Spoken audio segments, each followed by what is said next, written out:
আরে কি রোজা রাখছেন যে যৌতুকের টাকা দিয়ে ইফতার করা লাগে? আপনার রোজা আপনাকে অভিশাপ করবে, বদদোয়া দিবে যে তুই আমারে বেইজ্জত করছস। তুই কেমন রোজা রাখলি যে ব্যয়ের বাড়ির জিনিস দিয়ে তোর ইফতার করা লাগে? এত ছোট লোক।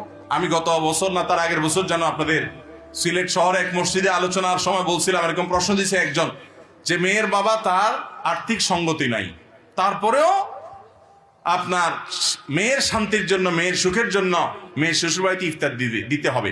অনেকে বলে খুশি হয়ে দেয়। আরে ভাই, খুশি আমাকে দেয় না কেন? আপনাকে কেন দেয়? আপনাকে দেওয়ার মানে হলো মেয়েটা সুখের জন্য বেচারা দেয়, ঠিক না ভাই? ঠিক সাদে দেয় না, জানে যে না দিলে মেয়েটাকে খোঁচাখুচি করা হবে, তার শান্তির জন্য দেয়। এগুলো চাঁদাবাজি।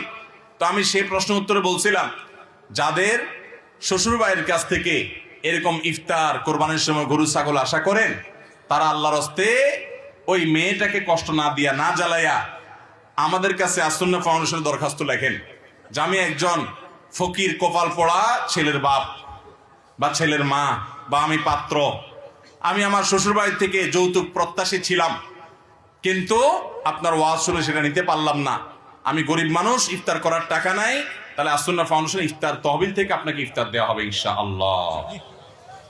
এই ওয়াদা করার পর ফেসবুকে গত বছর বোধহয় আমরা বলেছিলাম কোরবানি উপলক্ষে যারা শ্বশুরবাড়ি থেকে এগুলো আশা করেন তারা আসুন্নাহ ফাউন্ডেশনে দরখাস্ত করেন। এক লোক ঠিকই আমাদের অফিসে ফোন করছে, অফিসে ফোন করে বলে যে হ্যাঁ হুজুর বলছিল, তো এখন আমি তো এটা দাবি করি।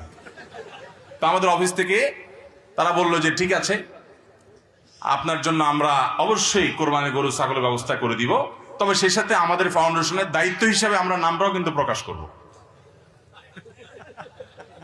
যে একজন গরিব মানুষ শ্বশুরবাড়ির কাছ থেকে যৌতুক নিতে চাইছিলেন, আমরা তাকে যৌতুক শ্বশুরবাড়ি থেকে না যেন নেয় আমরা তাকে দিয়ে দিলাম, এটা কিন্তু আমরা প্রকাশ করব।